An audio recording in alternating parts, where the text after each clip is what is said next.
I had two companies exit at the same time, like literally within 2 weeks of each other. Aaron White.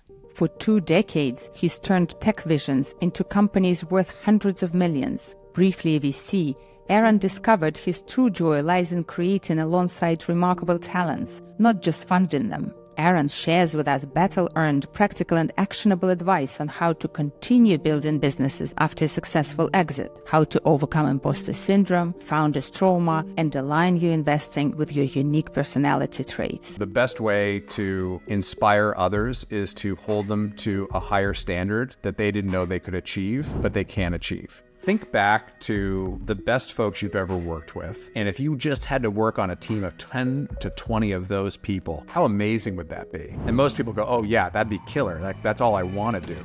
It's like, do that. The scale of what I'm contemplating next is just entirely different than anything I've done before.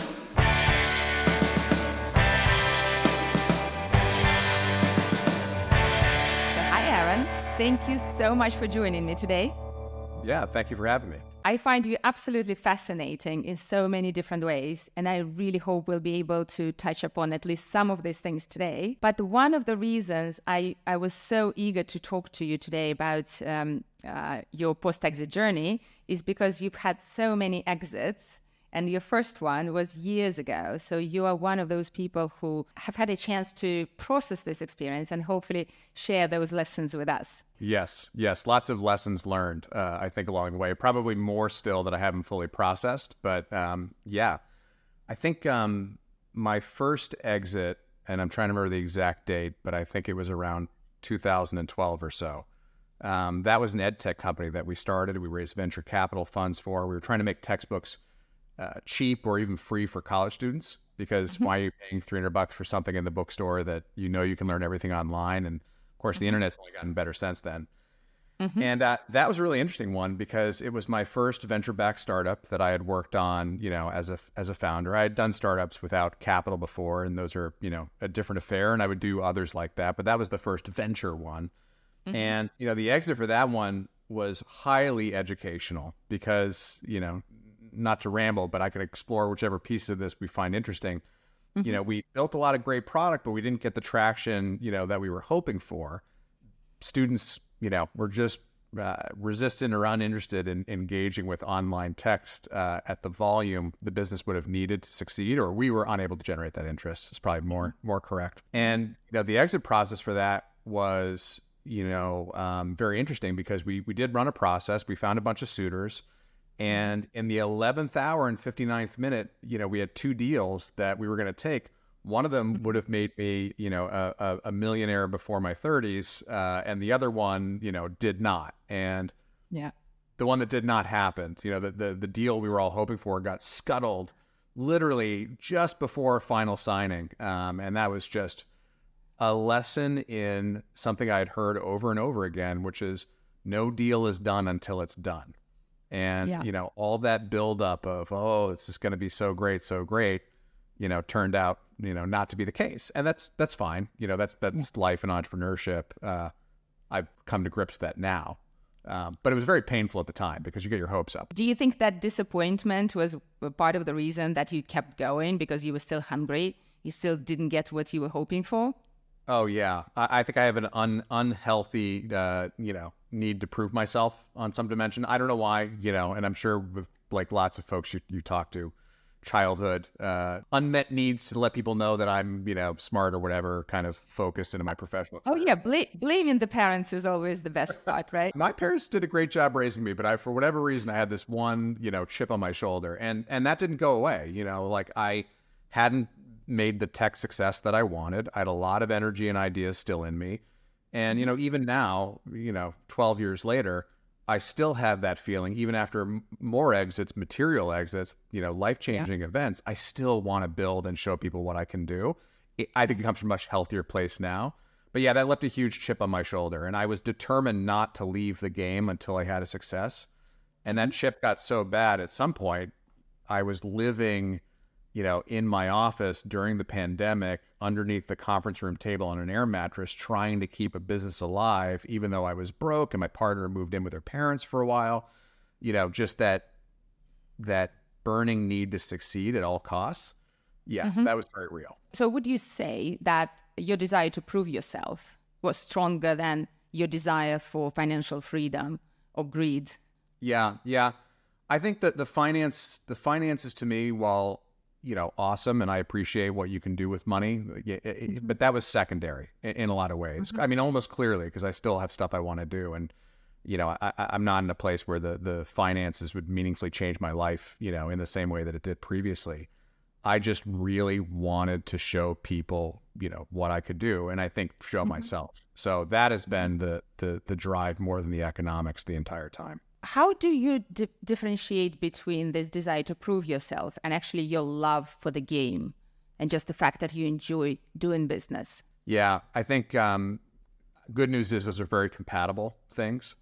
They don't have to be, or they can stray into not being compatible. Like, I think if you're chasing fame to prove yourself, that's sort of a different thing. But I know that the scorecard for business is happy customers, right? And the next level up from that is happy customers with, sustainable structure to your business and unit economics. And if you can make those things work, then you can keep playing this infinite game of doing new things that are bolder or more interesting or cooler or help more folks.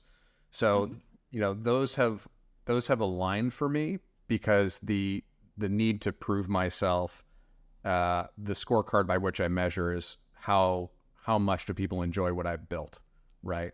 And I do love building. I mean, been fascinated with Legos and software since I was a small child. So, this is a pretty obvious continuation, I think, of childhood hobbies. Listening to you, it seems that you're driven much more by the desire to contribute and be sure that you're contributing in a measurable way rather than proving yourself. Maybe I'm judging myself too harshly here. I think so. I think so, actually.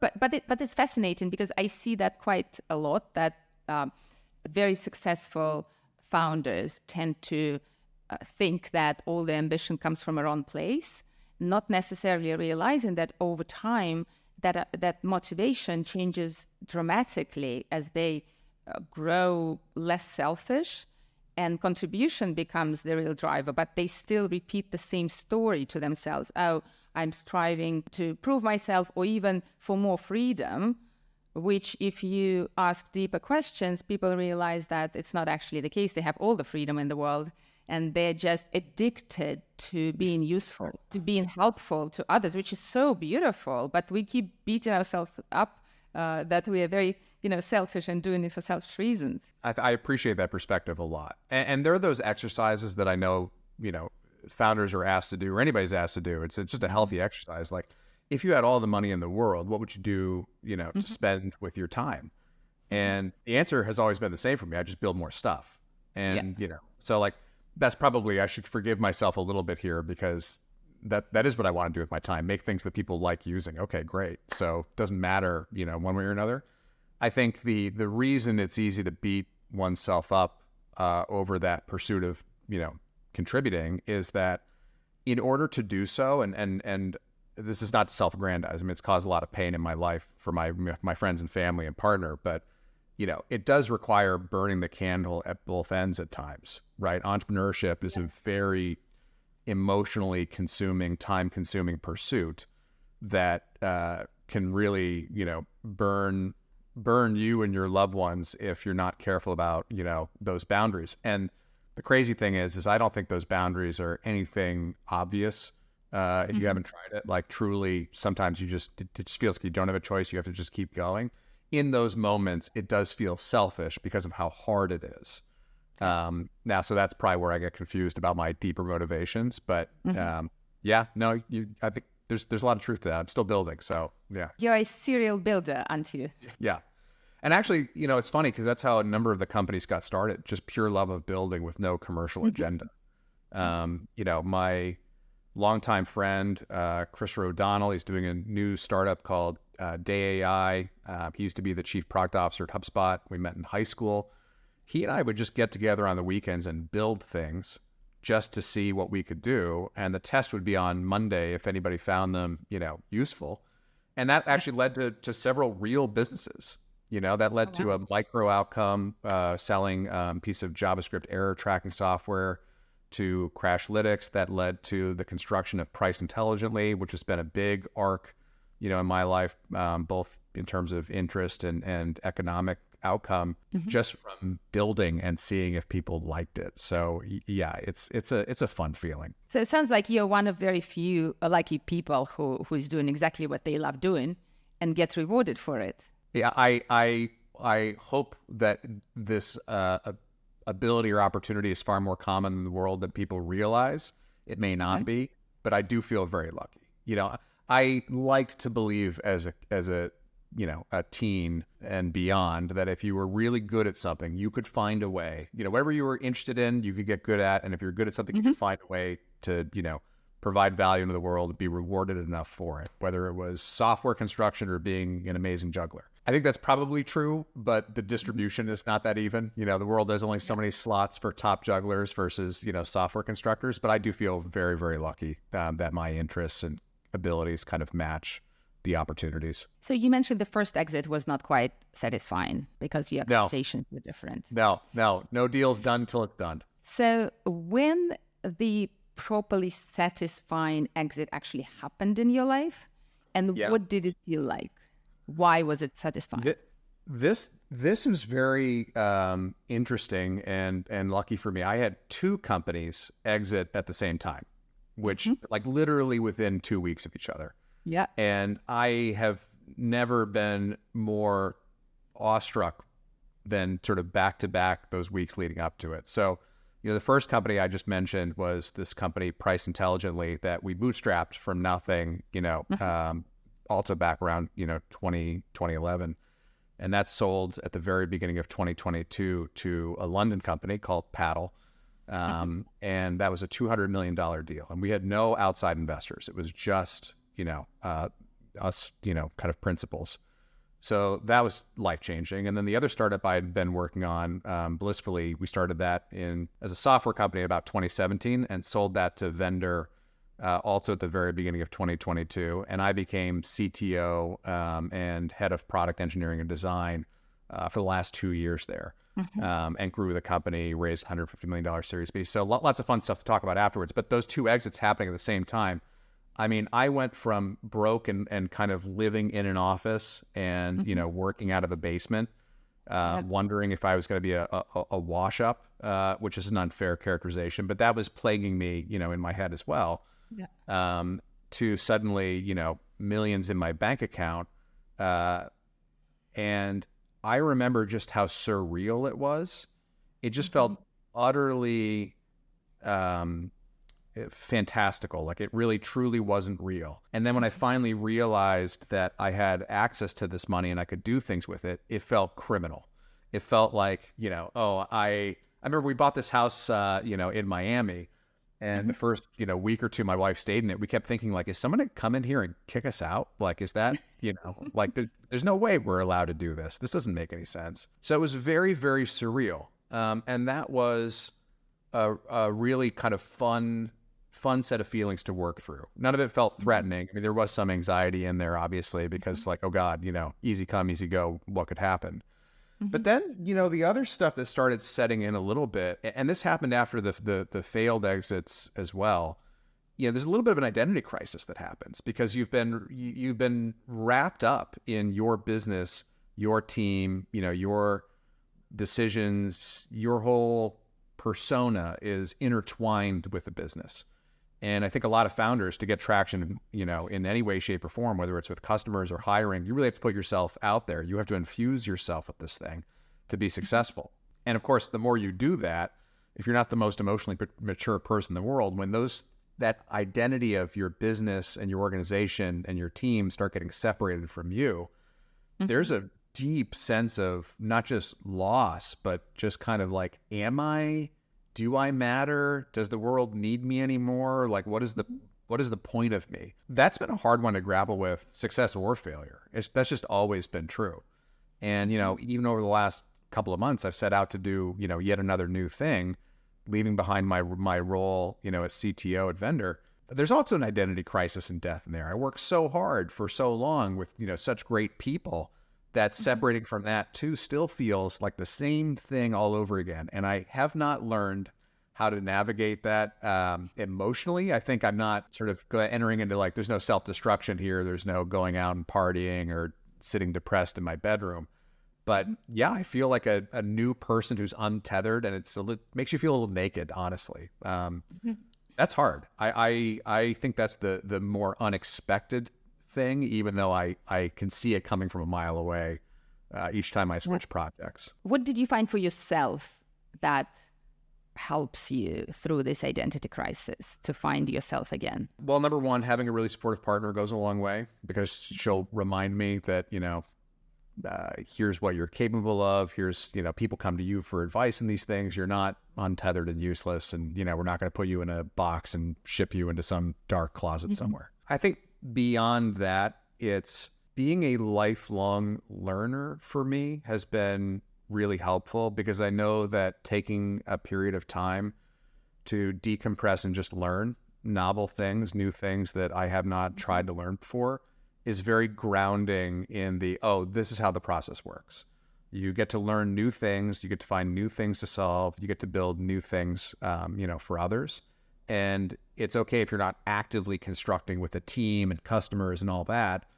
This is the precursor to all that, is kind of relearning and re-engaging with new things. For me now that's AI, but it used to be, cloud infrastructure, it used to be, the web, et cetera. So that helps me navigate it. But it's still tough. It's still tough not having an identity and going out there and saying, I am CEO or CTO of X. Yeah. That is me. I don't have that right now. So it's just, hey, I'm some tech guy in Miami who likes to read and blather about AI.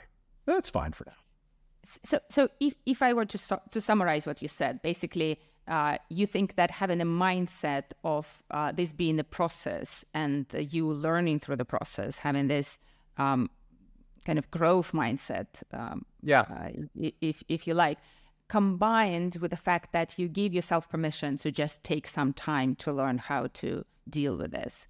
This is probably what you're saying in terms of your formula for success in this identity crisis. Growth mindset is big because it says that you are not a thing. You are you are someone that moves through and learns and does. And so that it's kind of like being a shark. Keep moving and you'll feel better, right? Mm-hmm. So whether that's some new adventure challenge, fitness challenge, or learning, challenge, those things have made me feel like, oh, okay, I am still, navigating the world and becoming better and hopefully improving it around me. And then, I try to take time off. I truly do. Normally, I've been lucky enough to say to myself, I'm going to set a year aside between projects. I think I make it about 6 weeks before the next thing, starts in some capacity, because I'll just, find something that I just get fully absorbed into and start working on it. And I try to allow myself that you don't have to be obsessed with something, but if you do, just explore it for as long as it feels good. And then at some point, if you drop it, learn something different. And if you keep going, maybe there's something there. Would you say that you have an obsessive personality and you look for your next obsession all the time? I think that's right. Yeah. I tend to go very deep on the things that I latch onto. It's like one of those things where it's like everybody will tell you, have a schedule, right? Have a routine. It's good for your health. It's good for your sleep. And I try. I really do. And then eventually when I find something that, I do get obsessed with, I allow myself permission to say, you know what, I'm setting that aside for a couple of weeks right now. We're going to go deep on this thing. Mm-hmm. So, that's one form of obsession, and that's that builder's obsession where you get in flow state and it's just you wake up knowing exactly what you want to do and you have the ability to go do it and you just go do it. I don't let anything interfere with that because that's a hard thing sometimes to come in contact with. And outside of that, I obsess over details on just about everything, and I'm giving all sorts of people unhelpful feedback on their websites, their product or whatever. And then maybe that's annoying, but I think that's also part of the, that eye of looking at how the world could be better and trying to, elevate it to be so. Yeah. Plus you care more than anybody else. That's also part of it. Maybe. Yeah. It's your creation. Yes. Right? Yeah. Those are fun when you've got total control. So would you say that you were successful at helping the closest people to you align with that vision and that personality of yours? I would like to think that I was able to create some strong cultures especially among, early product development and engineering in particular.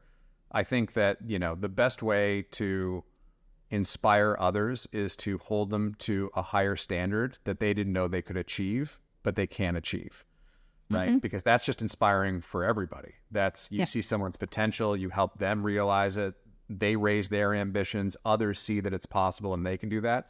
And I've had the good fortune of working with some incredibly talented people, some who knew they were talented but didn't know how talented they were, others that didn't know but were clearly very talented and just need to be coaxed out of their shell.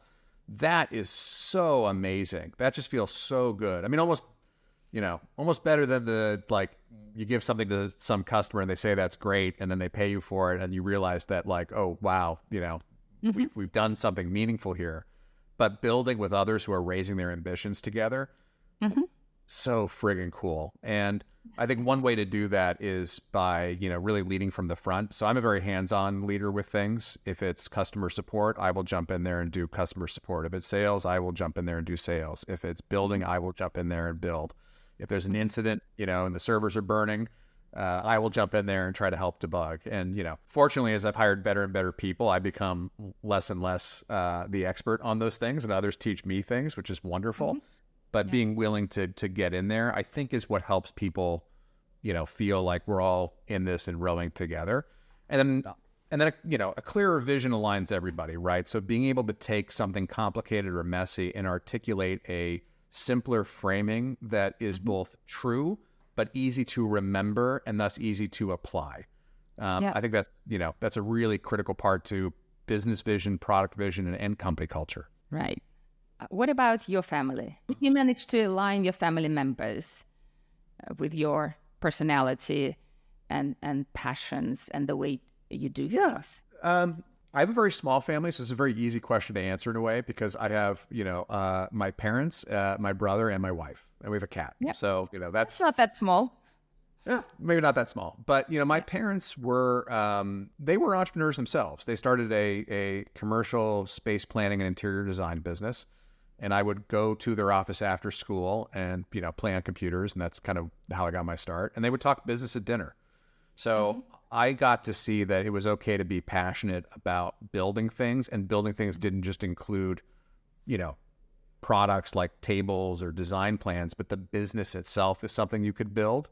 So that was really, so my parents and I were very aligned about going out and doing new things. And when I almost dropped out of college, they were supportive. I ended up staying, but, they were like, hey, if you want to, go for it. I think you'll do great. Interestingly, as I get older, they seem to be slightly more risk averse. They're like, oh no, don't leave your thing. It'd be the last thing you ever do. I'm like, I don't think so. All evidence to the contrary, but oh well. So, and then my wife is, very entrepreneurial in her own way. She moved here from South Africa when she was 14 years old.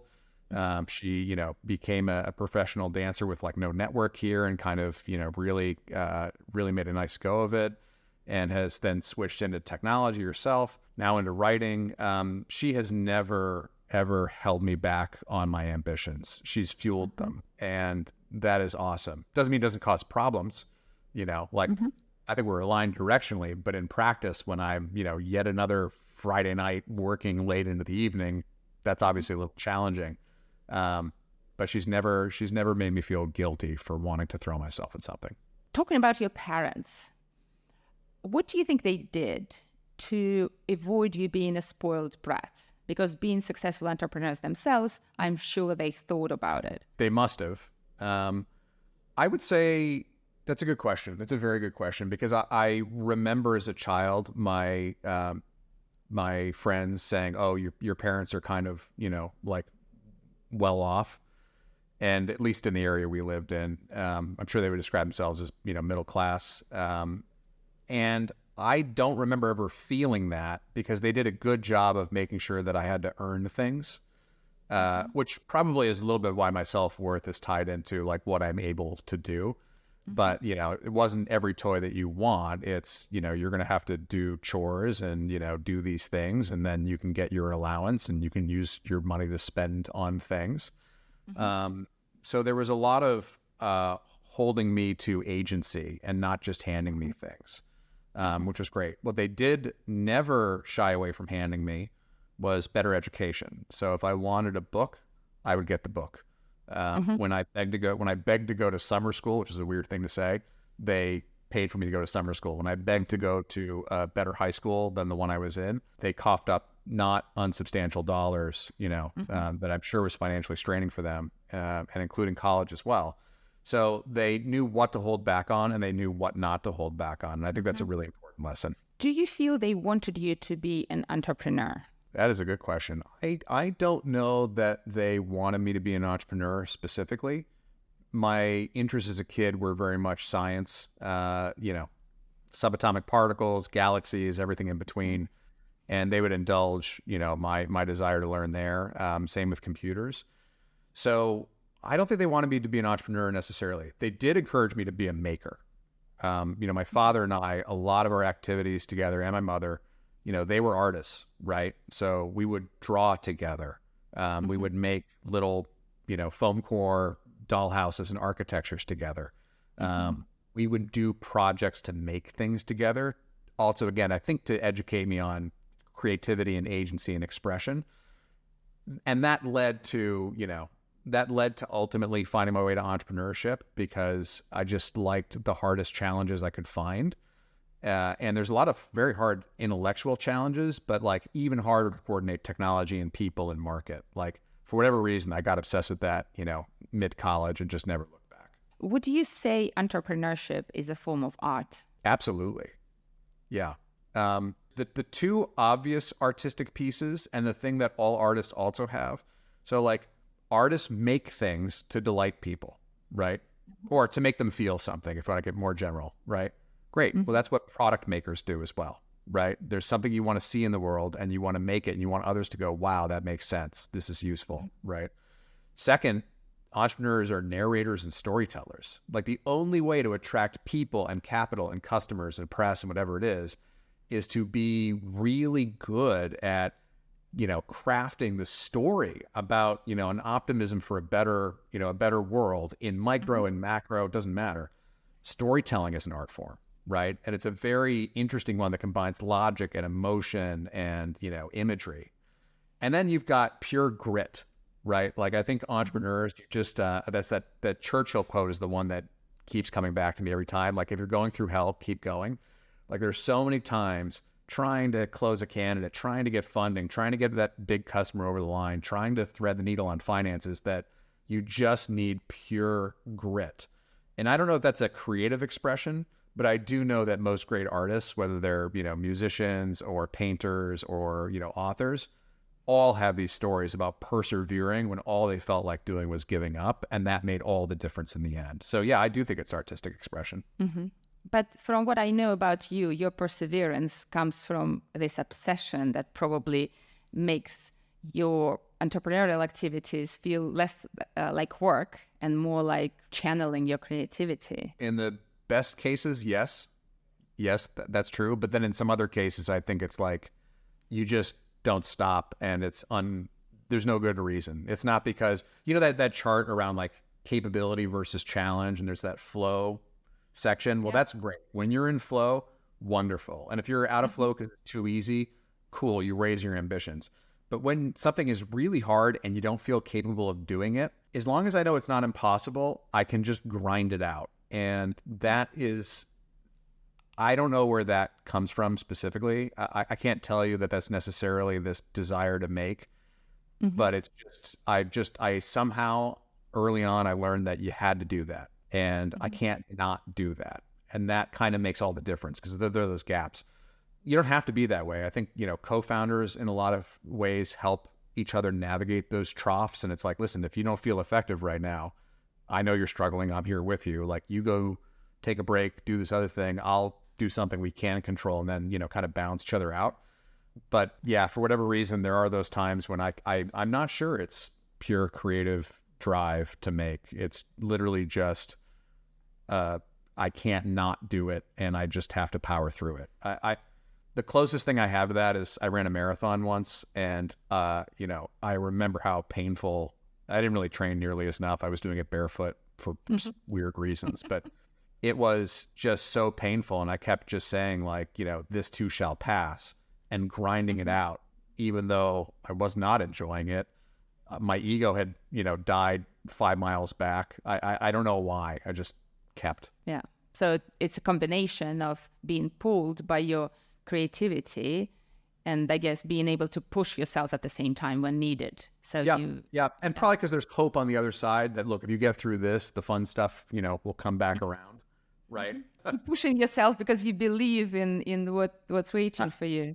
I'm sure you've had as many of these push and pull moments, if not more. So absolutely. I can so much relate to it. So you've been writing this amazing blog called Singularity VC, and I've been a fan for years. We talked about it earlier.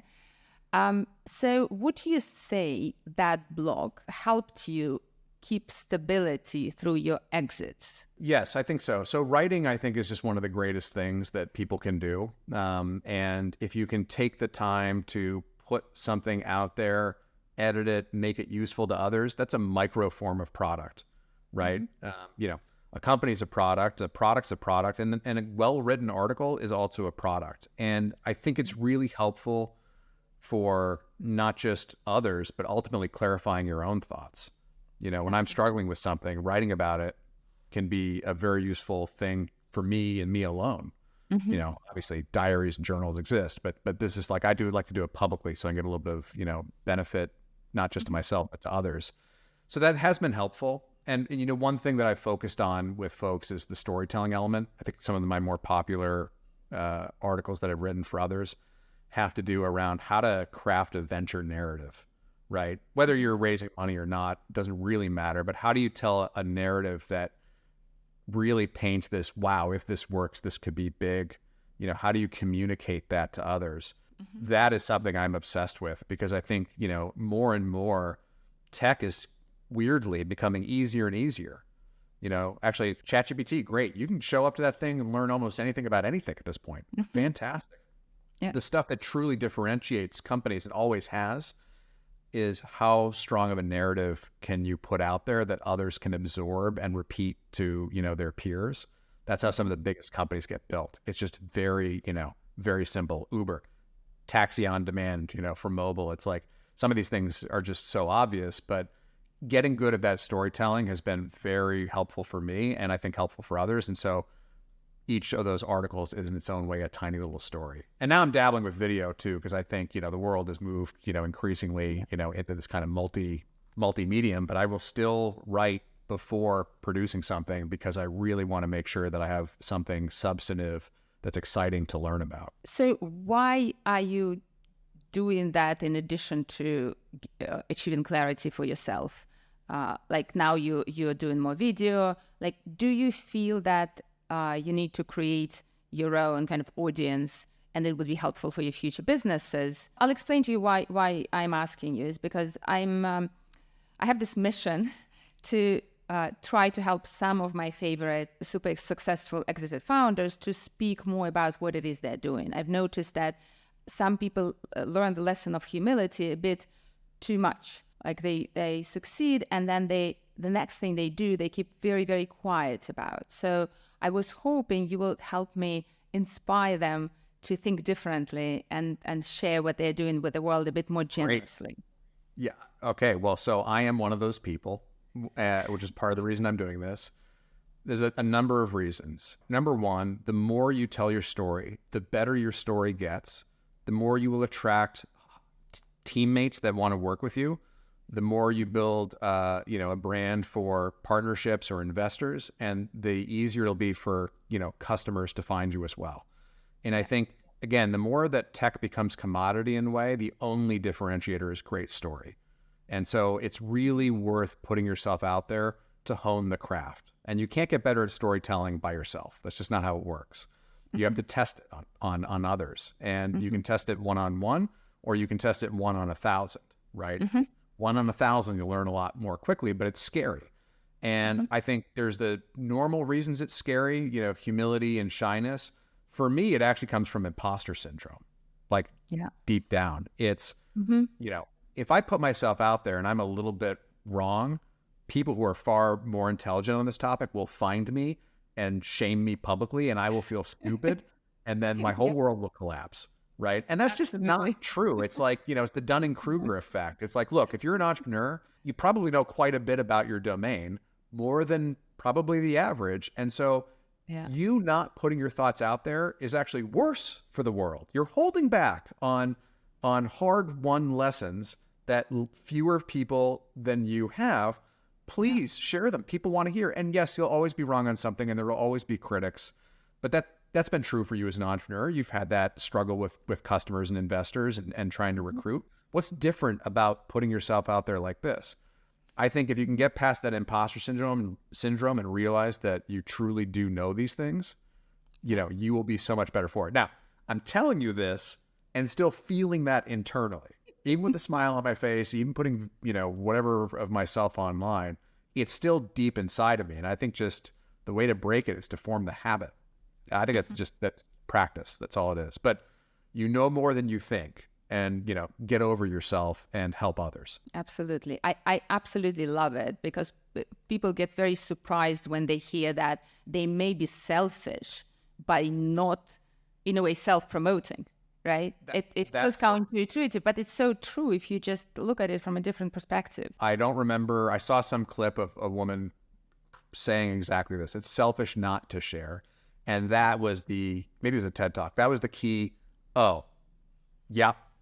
Like, got it. Now I can't unsee it. You're right. There are people, younger or newer in the field than I am that want to learn this stuff. There are people that might want to work on what I'm working on if only they could hear about it. People might want to purchase it. People might want to follow along.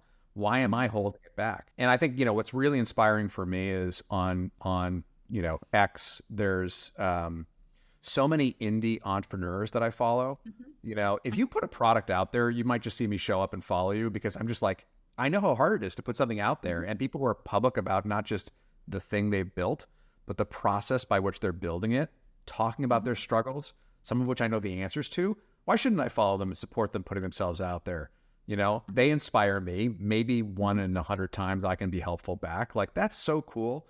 So I get inspired by all sorts of newcomers to their respective opportunities. If they can do it, why can't I, right? Like, we can all kind of get better together. So this brings me to my question about why did you decide a while back to become a VC? Several reasons, not all of them good.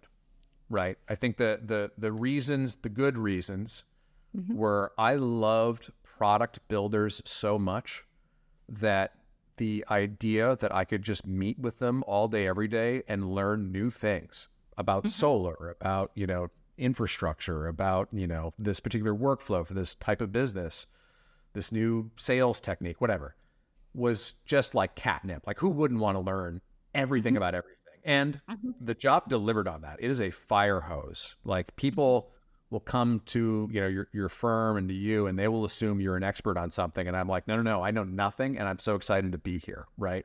Which maybe isn't the right sales message if they're expecting, that you're imposter syndrome again. Yeah. So, that is awesome. I think the bad reasons, and, I was young enough at the time that I thought when I got started with it that these were okay reasons, was, there's a little bit of a prestige factor, maybe less so these days, oddly, but there was a prestige factor for me. And then, you can make a lot of money, which is great. You can also make a lot of money as an entrepreneur, but, the idea that I could just be sort of like, I think having that opportunity I knew I had to try it, even if it ended up not being for me. And I do a lot of angel investing now, which is great. And it scratches some of that itch that I get to meet, smart people, hear about them, and then participate in a very kind of lightweight way. The crushing part for me when I was doing it professionally was you meet people who are throwing their whole self and their whole life at this one opportunity. And the thing they're talking to you about getting is more fuel for their fire. And 99.9% of the time you say no. And I found that really soul crushing, because I've been on that side of the table. I know how hard it is to get where they are. I know that even if one firm's not right, some other firm might be, or maybe they're not appropriate for this type of capital. But saying no is really, really challenging when you know someone's putting their whole self into it, because it's not just like critiquing something. It's saying like, I don't want to be associated with you, in this way. At least that's what it felt like to me. The other challenging part, I think, is, it can be very emotional for entrepreneurs. It was for me on the other end when I got no's when I was early in, my career. And so in those moments, you never know who is going to be open to constructive feedback, even though you're saying no, and say this might help you for the next investor, it might help with your product or your business, and who is going to be like so deeply offended that they're going to try to fight you to convince you that it is a good opportunity, which is never a good idea. Like if you have to push on an investor like that, they're probably not the right investor for you, right? The ones that, you want to work with kind of, will pull you along because you told such a strong narrative. Narrative matters. So it's very hard to tell people no. And it's harder still when trying to give constructive criticism it's not the best course of action. So like if you've ever wondered why you don't get feedback from a VC, the good ones will really suck it up and give it to you, but know that they're risking a lot of emotional conversations with folks because they never know which type of conversation they're going to find themselves in.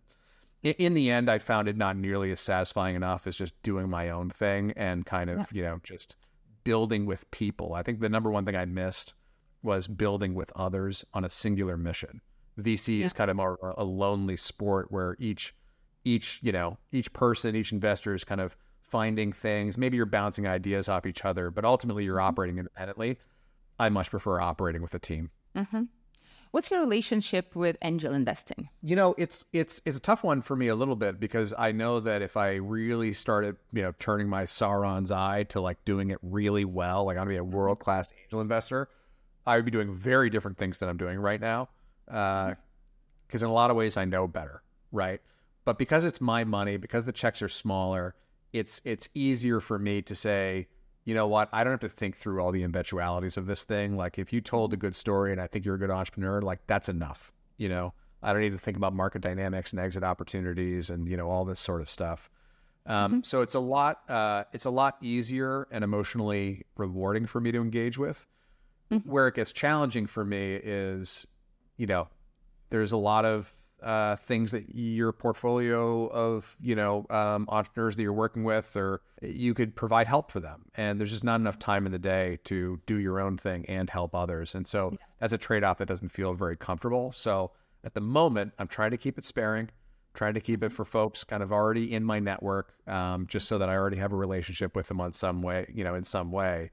And that makes it, a little bit easier for me to engage with and not feel bad as though, it was someone I didn't know and I'm getting involved. The pressure's on to help more, but I don't want that to be my primary responsibility. It sounds like through trial and error, you figured out what it feels satisfying or fulfilling for you and what doesn't. And it's very satisfying and fulfilling for you to build things with the people you admire, while it's not quite as satisfying to invest or advise. That's right. I can advise at scale through better storytelling and, more blog posts. That's my preferred way. And, I think it's other lessons you learn as you get older is like, it's okay to set expectations with people, even if they're not what they want to hear. And, my best example is Dharmesh Shah, the founder of HubSpot, who's, angel invested, in a couple of my opportunities. When he put money in, he's like, hey team, just so you know, I'm putting an angel check in, but don't expect any help from me. I'm very busy and I prefer to focus on what I'm building. And I was like, this is fantastic. Like we have a clear contract now for how I should think about this. And, even despite that, he's still helpful at very critical moments, but, don't let his portfolio know that. I have tried now to start setting those expectations with people I work with. Here's the kind of the space. And, if that's not for you, that's great, but at least we're clearer on it. So I don't feel bad afterwards because managing my emotional energy here allows me to help you, but also keep focused on what I want to be spending the 90+% of my time doing. I've done quite a bit of angel investing after I had my first exit. And the reason I stopped doing it was that I actually realized that this is how I was solving my identity crisis. What I really wanted to do is some kind of label, angel investing. And I actually considered also a VC label, but didn't quite go there. And when I was honest with myself and figured it out, that's when I said, you know what, no, that's not going to work. I wonder if you can relate to that because you did mention that identity was a big thing for you. Did you want to continue being this part of this ecosystem as I did? Totally. To solve that problem? Totally. You had a very clear insight about yourself very quickly, it sounds like, which is great. I think here, I've seen enough people put on their profiles, entrepreneur, investor, and I'm just like, I don't think I need that badge. I mean, I know that it is easy to keep participating in the ecosystem of technology and feeling important if you can write checks to people. But I also have seen enough other folks go down that path that I knew it was more of like a plugging a hole, hole in your soul through this new honorific that I knew it wasn't going to work for me. So I have tried not to make it my identity, blog name to the contrary. I think it's just a very cool domain name, but it's something that I know can be catnip for exited founders, is to just kind of like, well, now it's time to wear that hat and stay involved this way. And there's some prestige associated with it. But I'm glad I already had the investing experience, because it already taught me a lot about what it would be like to do that full time. And so I knew not to go too deep. Brilliant. I know you mentioned that money has never really been a driver, but I still want to dig in that direction a little bit in terms of your relationships with financial freedom and how you see money as something that enables you to do things you want to do. There's step functions to wealth. I think that's something that I've learned over the years. Like, I remember when I graduated from college and I had my first full-time paying job, and I was earning enough that when I went to the grocery store, I didn't have to think about grocery store prices, right? I wasn't buying crazy things, but when you're in like college and scrapping stuff together, it's like sometimes it'd be like, okay, I got $20 to get me through the week. How am I going to make this work, right? And, then with a full-time job, I was like, oh, I don't have to think about this. That is now a step function improvement in my life. I feel that. I have always kind of known that money was a thing to enable me to do other things, not something that I had to be kind of like slavishly earning and squirreling away, that there's always greater opportunities. And so, when I was saying that I would take time off between things, I mean, practically speaking, that means I've set aside a year's worth of savings to live a very austere life while I learn to do something new or build something or talk to people and figure out the next thing. So it has been an enabling force for me, even in small amounts, long before exits. That just requires living below your means, being a minimalist, being more passionate about building things than travel, whatever your situation is. With the exits, I'd be lying if I didn't say a huge anxiety monkey jumped off my back. I remember thinking that, I'm in my 40s now, and if I'm not successful, I'm going to be washed up. And then, how am I going to have a family and a house and a happy retirement and all that? And like, I'd never thought about those things before, but the age kind of started catching up to me, where it's like, well, listen, you've been, rolling the dice on entrepreneurship now for a couple of decades. Like, maybe you need to change strategy here. That went away, thank God, because I like building so much that if I had succumbed to those kind of internal fears or pressures, real or not, it would have redirected me to be someone that I'm not. So it the exits happened at the right time. They're definitely a huge enabling force. I don't have to make short-term trade-offs. I can focus on the long-term far more frequently. When you're in your 20s, if you're trying to scrap together funds to be an entrepreneur, maybe you're taking different consulting gigs. Sometimes you got to take the opportunities that are in front of you. Some of them are good and some of them won't be. And now I really don't have to do anything that doesn't align with, my passions, my interests, my compass, whatever it is. So that is hugely enabling. And even now, though, I still find, though, that like there's this paradox of not just the exit, but entrepreneurship, where it's like, look, your company might be flush with investment, but you still have to manage every dollar very, very carefully.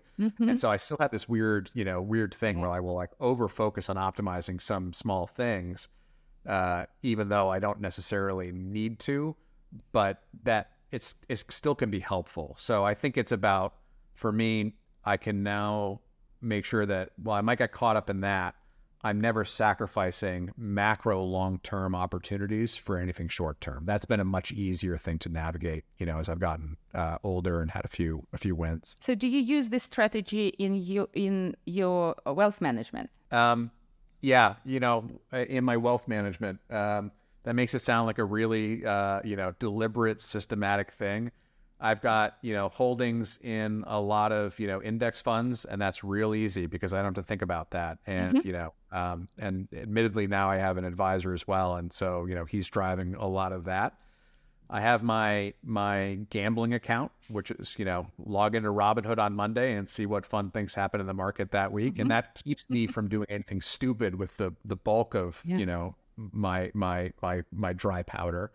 And then I have a lot reserved for, angel investing, being an LP in venture funds, and my own thing. And that's just sitting there ready to go. And I know that because I've got now a foundation that I don't have to think about.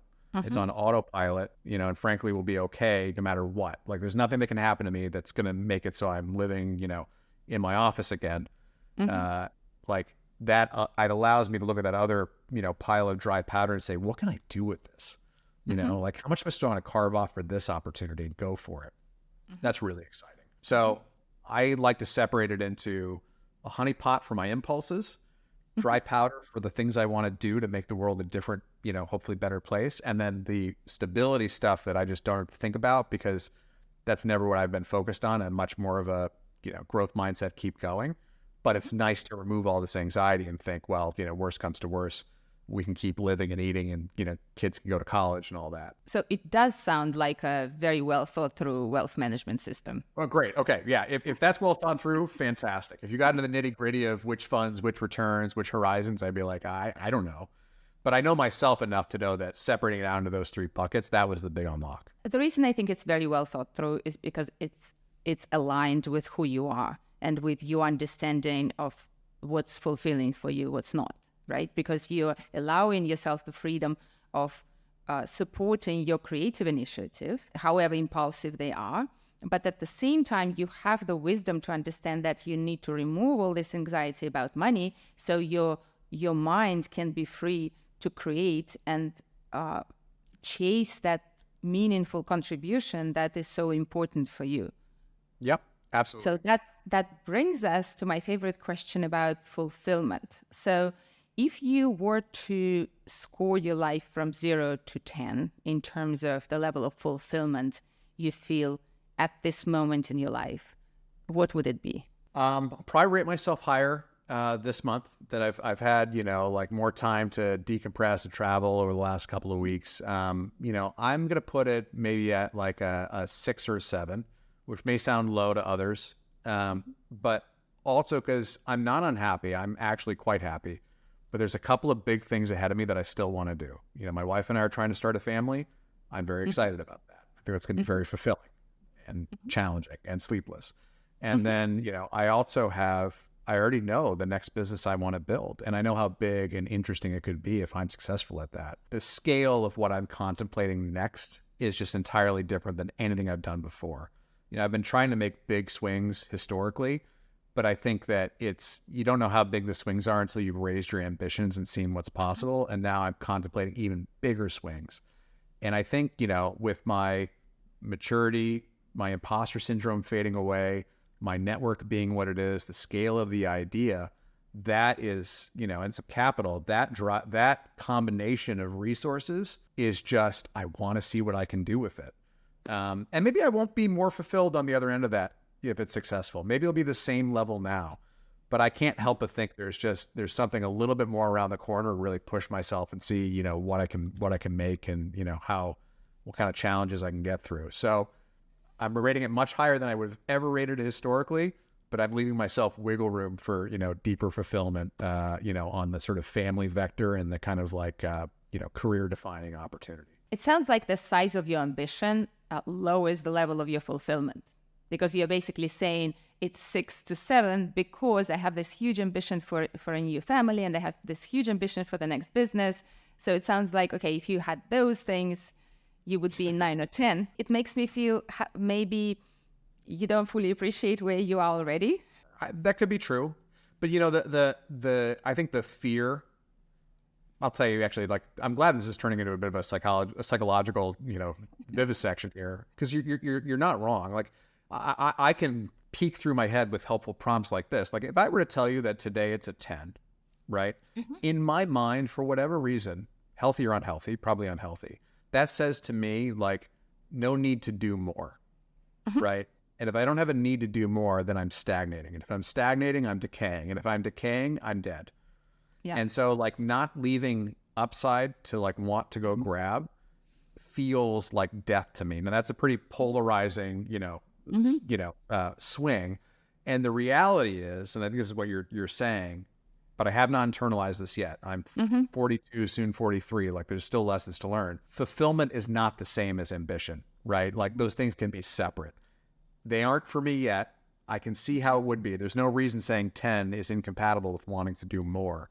But at my current level of maturity, they're still a little bit conflated. Yeah. Because it sounds like you could think about it quite differently in your case, because you could say, thankfully, by now I know exactly what brings me fulfillment and what doesn't, right? Investing activity doesn't, but building does.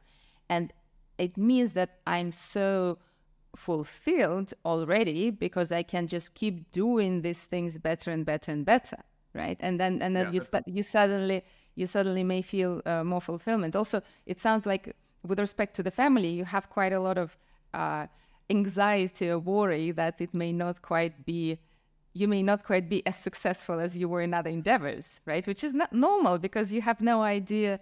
I've got no priors to judge it against. I'm it's one of those things where it's just a lot of unknowns coming at you all at once. And, I think as entrepreneurs, like you deal with unknowns, but ultimately the motion is to try to like learn and take control of the things you can and increasingly expand the sphere of control. And, with this, it's kind of like there's the before times and the after times. The after times are very different, is my understanding. So it does cause me anxiety. But I think your insight about fulfillment and how it should fuel and be a stabilizer while still allowing the ceiling to be as high as you want it to be, I would love to internalize that. I think that's going to take, a few more years before that finally hits. I'm very happy if this idea was helpful. Very helpful, very helpful. Hard, easy to hear and go, oh, that's correct. I think it's going to be harder to, make it a part of me. You keep mentioning the importance of people around you. And I get it that it's extremely important for you to have the right kind of team when you're building products. But can you talk to me about your personal life? How do you choose people you spend time with, and how intentional are you about it? Very intentional. The broken approach that I've had, just to like acknowledge it before I say it, is that I remember this being very true for me in my 20s and early 30s.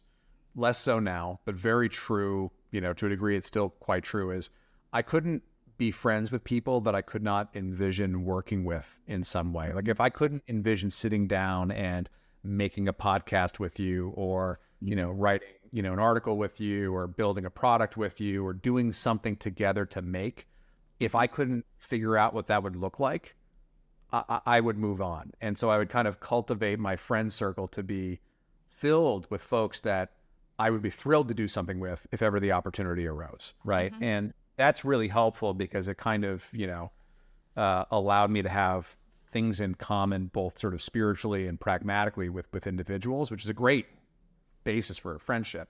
It's a little narrowing, right? Like it's not great. There's lots of amazing people. Most people are amazing in their own way, and it may not align to the things that I'm interested in. And so it's kind of like it closes some of those doors.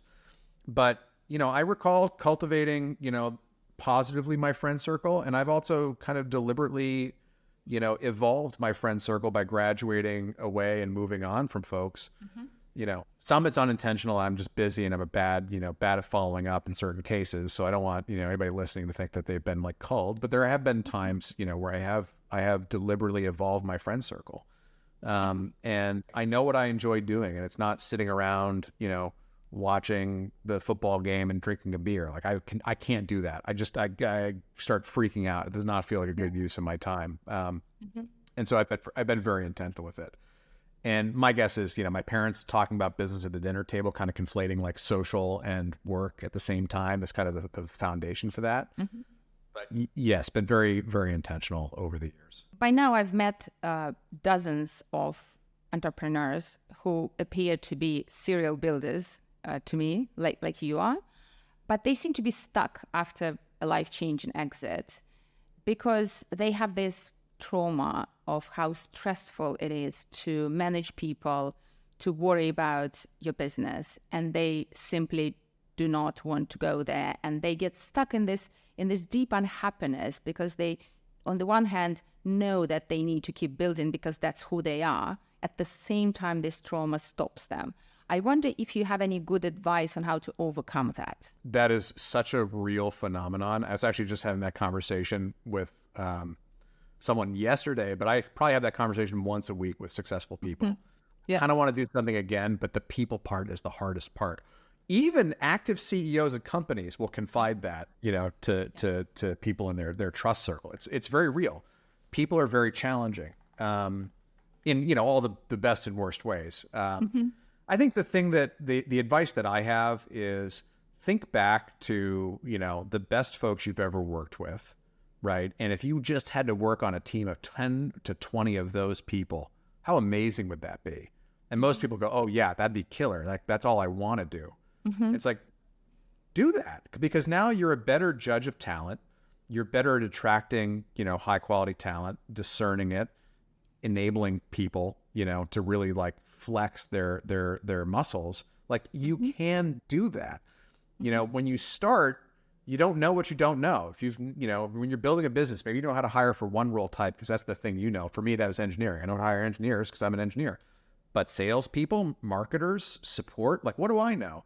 But you learn those things as you go. And so like you start to become a better judge of, those folks, and your network gets better. I think in this case, the grass is greener, right? Like, yes, people will always be hard, but so much more than when you built your last team up, that you can be way more intentional about it. And lucky for all of us, I think the world's just very different right now. Like, I think Sam Altman said this, he thinks it'll be $1 billion company soon with just one person.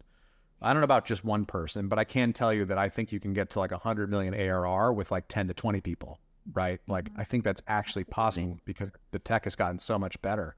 Yeah. Obviously, you still need a strong idea and, strong pull from your customers. But, those two factors, the fact that you know how to hire better and enable people better, and you already have a network, means that your starting basis for your team will be so much higher quality than ever before. And that you probably need fewer people these days than, if it were 10 years ago, like when you started the last thing. That should inspire some confidence. But the phenomenon is very real. I see a lot of people, very upset about it. And it's tough because nobody wants to disappoint anybody else. Nobody wants to let someone down and say, "Hey, I'm letting you down," or the team's letting you down, or "I made a bad hire. Like this is not the right place for you. I'm sorry I convinced you to join this opportunity. It's actually a bad mismatch for you." Like all those conversations are just deeply painful. So the emotional exhaustion is real. I think the more you mature internally too probably helps. I don't have any good advice for that, clearly. Still got a lot of growth ahead of me. But there's a lot of hesitancy in folks to do the next thing for the team. Yeah, but this is brilliant. Thank you. I love your advice. Very practical. Besides the trauma of dealing with employees and partners, also the idea of how stressful building a business is obviously another fear. And, we talked about it. I love that post you made a few years ago when you looked back at how your weight related to the stress you had during different periods in your life. And I remember there was this really cool chart which showed basically your weight would go up when you were building a business, then it would go down when you had a period of rest, and then it would go up when you had to raise money from VCs, and then it would go down. And I thought it was so beautiful because it clearly shows how our body gets, absorbs all this stress, and the price we pay for building a business is also clearly our health, not to mention our mental health. So again, I would love you to talk a bit more about that aspect and how you managed to overcome the fear of additional stress when you made the decision to go ahead and build yet another business. I need to do an update to that post because I've got more years of data on it, and it keeps holding true. Like high stress times, your body eats the stress just as much as your mind does. And as you get older, that gets riskier and riskier in a way. The stress really worries me. I think maybe it's helpful then. I feel a little bit more stressed not doing anything because that motivates me to do something, which is in a weird way a stress reducer for me. Taking action always reduces stress on some level, maybe not in total, but it does feel better. I think the way in which I'm managing stress go forward is I have a couple of things that make things easier for me. Some are lessons anybody can learn. Some are specific. Like I have had some windfalls now, which means that the things that stress me out around the house, I don't have to worry about. We have someone come and clean the house. We can do meal prep if we want to. Eating out or having order in is not a problem. So I'm not stressing about trying to plan grocery trips and this and that and cleaning and doing laundry and all this. I can kind of set a bunch of stuff aside. So, and if the business folds, I'll be okay. That does remove a lot of stress. So that's nice. And that's a post-exited luxury. I think the things that I can control that have gotten better with age, one is the know thyself, like knowing what I'm good at, what my zone of genius is very helpful, because while I still need to be a good judge of quality for other things in the business, I know that, the more I can hand off to others, especially if it's their zone of genius, to focus on mine, the better we all are. And so I've learned to let go more. The thing that I won't let go on is speed of iteration, because it's okay if you don't do as good of a job as I might dream I would have done with infinite time. But if you and I are iterating really fast, even something that's not quite right, we can make better with, we can make predictably better. So that's the one thing I won't give up on. But other than that, I'm getting much better at handing my toys to others, right? That reduces a lot of stress. And then, that post is really interesting because I think, that mind-body connection works both ways, right? Like, yes, Absolutely. When I am stressed out by the business's challenge, people challenge, fundraising challenge, customer challenge, runway challenge, my weight goes up, my sleep goes down, and my skin color goes gray, and like all these bad things happen. But I found out in 2019, I'd always dabbled with running and rock climbing and things like that. But in 2019, I started lifting heavy weights. I'd never done that before. And it reversed the direction. It's like the more I got myself in shape, the more I wanted to eat healthy. The more I ate healthy and worked out, the better I slept. And the better I slept, the better I did at work. Because I just wasn't waking up in a fog. I had a longer fuse. I wasn't losing my temper. And so now a non-negotiable for me is carving out time in the workday to get those workouts in. Because as much as that hour and a half seems that day like it's going to be the thing that changes the trajectory of the business, it usually isn't.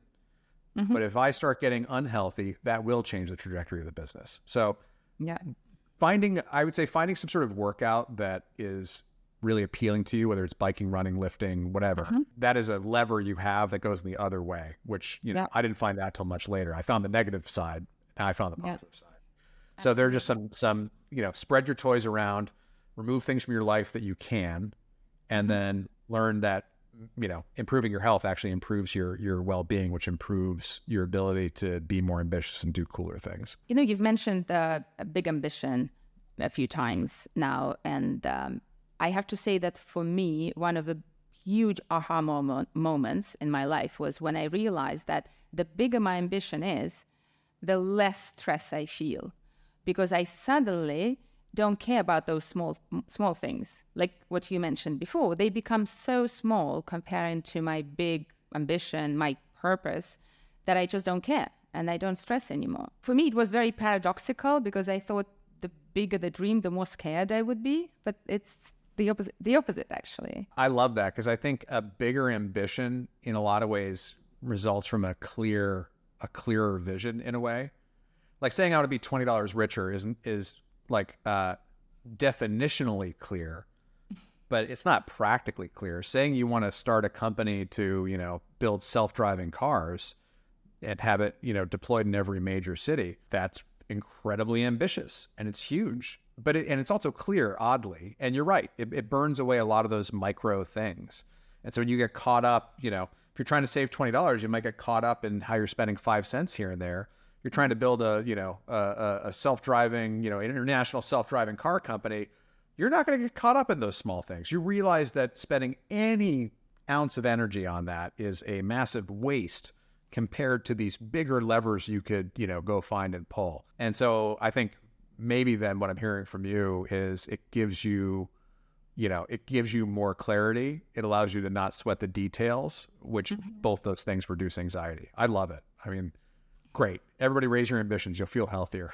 Do you have a sense of purpose and what's your relationship with this word is? I've definitely done those exercises over the years, the ikigais, what is my life's purpose? I think I'm getting a clearer vision, maybe. I think one reason my blog is called singularity.vc, if you're familiar with the idea of the singularity, it's this Ray Kurzweil. He said that, technology's been on this exponential curve, and we're coming up on the point at which it's going to be impossible to predict what happens afterwards, right? Yeah. I've always been obsessed with tech, even before I was working with it, because I would read a ton of sci-fi. Science fiction, I just could not read enough. And science fiction is very ambitious, right? Like Star Trek's a great one. What if we had a society where we'd remove famine and suffering and all this, and we could explore the stars? Like, what would that be like? I think that humans, as a species and our societies right now, I don't think most folks have any idea how much incredible change is coming in the next, decade or two here. Like, I think there's an immense amount, and everything from, cheap energy, AI, robotics, advances in medicine. This world is not going to look the same a couple decades from now. The future's not evenly distributed. Like, it's not going to be everywhere all at once. But the things that we're hearing about in the news today, some of those titles are sensational and some aren't. I think my purpose is to really help pull parts of that future forward and just show people exactly how powerful the primitives that we have are, and how bigger we could possibly raise our ambitions together if we can take care of those things. I would love a Star Trek future. That's what I'm hoping for. I think it's going to be pretty bumpy along the way, but I'm starting to see my purpose is in kind of showing people that what they think of as science fiction is about to become, pragmatic reality. And that's just so fun. It's like being a magician, right? Like, here's the future. They're like, haha, that's not real. No. It is. Check it out. Yeah. Apple Vision Pro came out last week, and that's like one of those moments for a lot of people. It's like the device has its challenges, but like, if you hadn't put your head inside VR until you put that thing on, that was your first entry into it, it should be mind-blowing, because like, wait, we could do this? Like, that's incredible. There's so much more of that coming. So that's exciting, and I think that's starting to help me get a better sense of purpose. But it's interesting. It sounds like you are attaching that sense of purpose more to Singularity VC blog than to your future businesses or current businesses. No, those things, they'll line up. So you also want to be part of that future, not just through storytelling, but through actually creating through like, hands and brain. Is it Alan Kay, like the best way to, predict the future is to make it? I want to make it. Like, I think I can predict which way it's heading, but I think it'll be even more satisfying, not just to have written like, hey folks, I think we're heading this way, but like, hey folks, look what I just did. How cool is this? What can we do with this now? I think that's way more satisfying. So tell me about your typical day. Right now, as a with the post-exit hat on, my typical day is amazing, because I have not ever had a day where I could just sleep and wake up when my body woke up versus alarms or anxiety waking me up. So, typical day these days is I'll wake up somewhere between 8 and 10. No pressure to pick a time in there. It doesn't really matter. My wife and I will have coffee. We do a little walk. There's an island nearby that we walk around. It's about a 2.5 mile loop, depending on how we do it. We say hi to our favorite, coffee shop along the way there. And then I'll settle in to do a bunch of research and just learn about, what I'm up to. And so on one screen, I've got, just a ton of, notes and links that I'm trying to read and learn, and remembering that, like, hey, I can read academic papers. Hey, I can play with, unfinished open source projects. So like, really actively engaging. And on the other screen, I've got my sort of, vision/mission statement for the next thing that I'm building. And I'm constantly adding and amending to this narrative around what's the change I'm about to bring into the world. That will take me to about, 2 p.m. when I've forgotten that I haven't eaten lunch, and then we'll sit down and eat. And then I'll go to the gym for a couple of hours, which is great. I get to get all the mobility I want and all the lifting, all the hot tub or sauna afterwards, which has just been so fantastic. And then I'll come home. I might, read and work a little bit more. And then my wife will hang out together. We might play a board game. I might, play games online with friends. Maybe we travel out to dinner, settle in and read in bed. Science fiction for me usually, and then, repeat the next day. So it's pretty easy going right now. I know that once the next thing kicks in, I'm at risk of waking up every morning at 7 a.m. because I cannot wait to be at my computer, 15 minutes later without even putting, like street clothes on. Just maybe I'm in my pajamas just furiously working. And then maybe that continues till, 8 or 9 at night. So I'm trying to hold that off until I've established this kind of healthier cadence with my weightlifting and eating, so that when this finally comes around, it's from a much healthier base than I've done historically. So the days are easy and full of learning right now, which is awesome. So your last exit was in April 22, wasn't it? I think both of them technically concluded in February of 22. So basically, for 2 years now, you have essentially given yourself permission to heal, to rebalance, to learn more things. A little bit. I mean, actually, next big thing. One of those exits was very much into an active company where I took over, technology and product. Mm-hmm. And, that there's no relaxing when you're operating a growing business. 6 months after that acquisition, I helped raise 150 million. We grew the team from a combined 150, on up through a doubling. Like, that is a very intense period for a company. So for the first year and a half at least, there was no relaxing. Some things I could take care of, which was nice, but I was still very much in it. I would say over the last couple of months now, this has been the actual true post-exit period where I'm truly between things, and I have, a lot of kind of material concerns taken care of. Now is this time of healing. And it truly is kind of like healing, honestly. It's like fixing every broken thing about, oh, I didn't realize I was duct taped together here and here and here. This routine that I've just described to you, it's only a couple of months old, but it's pretty great, but it's only a couple of months old. It sounds perfect for the healing period. I always try to encourage people to take their time and heal, because I think a lot of what we see when people rush into the next business just to be disappointed and give up very quickly comes from the fact that they did not allow themselves to heal properly. Do you have any idea how long you think you'll want to keep doing that? That is a great question. That's a really great question. And, some of the smartest investors I've ever worked with have said the same thing. Like, you must take this period of healing. It's kind of critical. To not do it is to kid yourself. In my head, I was hoping for 3 months. My friends were advising for at least 6 months. And practically speaking, if I'm not careful, it's going to turn into about, only, 2 months. So I am trying my best to hold back at really going all in too soon on the next thing. I think in practice, it's going to end up being like, again, three-ish months or so, but I wouldn't be surprised if that was the wrong number. I wouldn't be surprised if it truly took 6 months to fully kind of detach and cleanse yourself from this need to be doing something. I mean, I remember this happens every time I'm between things. It's like those first couple of weeks, I should be doing nothing. Like, truly, what is there to do? There should be nothing going on. But for whatever reason, anybody who sends me any email about meeting up to talk about anything, I'm just like, the first 2 weeks after I told people I was like, moving on from one thing and didn't know what the next thing was, I had more meetings that week than, I've had in a long time. And that was me filling the void of like, well, I don't have business meetings, inside the company. So I must need meetings outside the company. I'm past that now, thank God.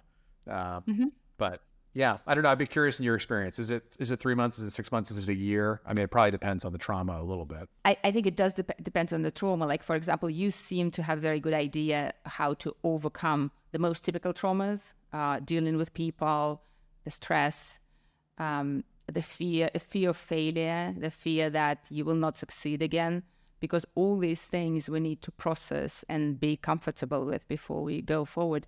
I did make every possible mistake a post-exiter founder can do.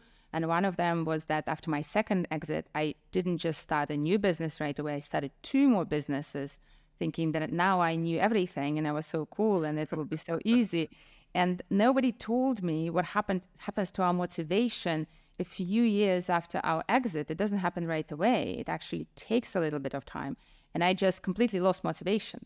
So I ended up closing 2 businesses despite the fact that I had found product market fit, and I should not have closed them from purely pragmatic or financial standpoints. I mean, I sold them, but I sold them more like, team and assets, not the proper exit. And I took time off, and I think I should have done it earlier and not sacrificing businesses I really liked. So it's personal, but I would always encourage people to take as much time as possible to heal, and especially if you are about to start a family. That's by itself is the biggest venture you'll ever start. Probably, yeah. Yeah, your wife will need a lot of your support. You'll move together to a completely different type of relationship. So I wouldn't rush, especially given that you already had a few companies and sold them. Yeah, there's wisdom in here. My hope is that I can find a better balance go forward by knowing how to attract stronger talent and hand my toys over to them and do more in a way by doing less, right? Like being a better steward of the vision and the culture can have a lot more leverage than getting your hands dirty necessarily. We'll see. I mean, it's open-ended right now. There's no immediate pressure, so there's time. But I don't know if balance is a realistic ambition for obsessive serial builders, but taking some time off to restore your health and your relationships and everything else you need to restore is not a bad idea before you get obsessed again and start spending your time, your health, your focus on the next session. One framing that my wife gave me, and I'm not a sports person, but it stuck with me. She says, I think your folks you work with, you strike me a lot like professional athletes, just like the level of involvement and stress and physicality and being, going all in on a business. Like it can be very physical, as we talked about before. They also have like off seasons where they're doing like, recovery and, some lightweight training for a little while. And there's this kind of natural flow to it. And so knowing there are seasons to this, that doesn't have to be, you don't have to be continuously, grinding and growing. You can take these periods of health and restoration. That's probably a healthier way to approach this, and just allowing yourself that like, no, this is part of it. This up and down is part of it. This, it's okay to have a serene period. It doesn't mean you're worthless. All these insecurities, aside from the whole healing part of it, how will you know intellectually that this is your next big thing when you come across it? It's a combination of things for me. One, like I said, I've given myself permission to learn, and the next phase is giving myself permission again, which I don't need to, but like articulating it that it's time to like experiment. Let's build some things. And I've gotten much better at not being attached to any one thing, but I do. I mentioned that I would get together with friends and build something every weekend. The critical thing for me there is it's okay to get obsessed and build something, and it's okay to shut it down. I'm very comfortable with that motion. You call it failure and being comfortable with failure, but I just think it's, you're taking shots. Some shots land, some don't. When something is at a combination of maybe like three things, this is when I get really excited. The first thing is I am obsessed with building it. That's a great sign. And I think that's just like, for me, I happen to have, I hope, the right judgment that when I'm obsessed with building something, it's not just because I'm in it for some esoteric reason. It's because it's got some broader opportunity. Two, when I tell others about it, they get very excited about it. That means the narrative is infectious, not just the product construction, right? That something about what I'm telling them is resonating, and they go, oh, wow. And then third is when the rubber hits the road and a would-be customer is playing with it and saying, this is great. I need more of this. And when you feel that, that's when the lightning truly hits, because it means that I can build this, I enjoy it, I can attract people to it and tell a good story to sell it, and it actually seems to work. So those three things for me are the like aha moment. So, but in order to get there, you've got to give yourself permission to play with things, to tell people about things that might fail, and to show things to people that you might not pursue. And so building that comfort with all three. But when those three things land, that's how I know it's the right thing. And that's when the health starts taking the downturn if you're not careful, because it also means I'll be working on it like 12 hours a day, 7 days a week. But I actually love it how this approach would satisfy your most important needs in a way. Because if you look at what you just said from a different perspective, you're basically looking for something you really, really care about, right? You really love doing. You want this process of being in the flow naturally. Then you want absolute clarity as to what it is. Because without that clarity, you wouldn't be able to do good enough storytelling for somebody else to get excited about, right? So clarity is the second thing. And then the last thing is that need for contribution, which we keep talking about, and you tend to call it proving yourself. But to me, it feels really more like you really want to matter, contribute, and do something really good for others.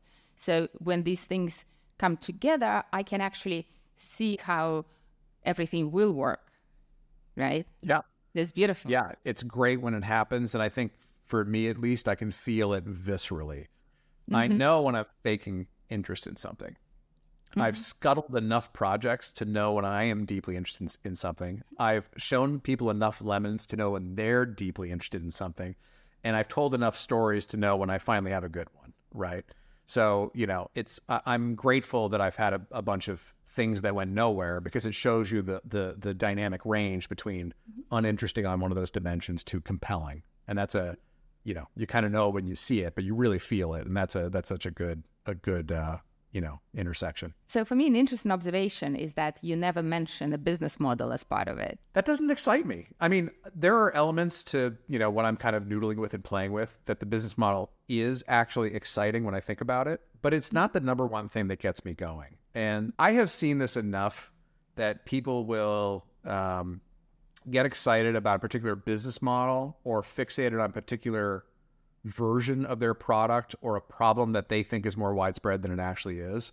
And that creates a very unhealthy tunnel vision, because if the market doesn't want that thing, or the market's not going to support that business model, then all of your hopes and dreams are anchored into something that's increasingly incorrect, but it's harder to move away from it because you are attached to it, right? Whereas something that if you find pull from the market on anything, it's almost like the rest of that be damned. Just pursue that, because it will pull greatness out of you, and trust yourself that you'll be smart enough to find a business model that supports it. Yeah. Some of which are prosaic, some of which are really interesting, but it's not the thing I start with. And there are folks that do that, and I think that's awesome. They see a market opportunity that's more structural that they're pursuing. For me, it's always been about new product experience, not some sort of arbitrage of inefficiencies, which is still very useful to the world, but not where I kind of get excited about. Well, I'm not surprised, because your motivation generally comes from building a product. So you wouldn't get excited about the business model. For somebody else, their motivation comes from desire to make money this way, whether it's because they like the money-making game, or they just sort of want money for whatever reason. So in both cases, people are focusing on what will motivate them sustainably for long enough for this business to succeed. And in your case, it's building amazing products with amazing team. Yeah. And money will follow that. And I think, of course you have to be mindful of it all along the way. And so it's not that I'm blind to the structure of how a company spends and earns its money, or the outcomes and their structure and how that impacts your own personal windfall, or your investors' windfall, or your team's windfall. Great. I've got all that locked and loaded in my head regardless, but it's not the thing that's going to launch me into something and sustain me. Yeah. That's a second tier concern for me in a way. If you're doing something awesome and the market likes it, then the rest is probably solvable. And so over, different if you're a CFO coming in, you should be excited about the models and what you can do with it. Like, that's a very different type of person than I am, I think. But yeah. And the fact that you're so experienced and mature as an entrepreneur gives you that confidence that money will come. Because when you look at people who are just starting businesses, they don't have that confidence to say, oh, I'll be creating an amazing product people want, money will flow, right? Yeah. They can't. They don't know for sure. And I love it that you do, which means that you'll be immensely successful in the next business, I'm sure, when you find it. As long as it's a lot of fun and a bunch of really smart people choose to work with me, and I keep good health for myself and my family, it'll be a win no matter what. You keep an eye on that weight change. Yes. Right? Aaron, this has been absolutely amazing. And I have just one last question. How do you want to be remembered? Oof. That is a great question. As someone who was always excited about what they were doing and about what others were doing. And if that's how I'm remembered, I will feel really good about myself. Beautiful.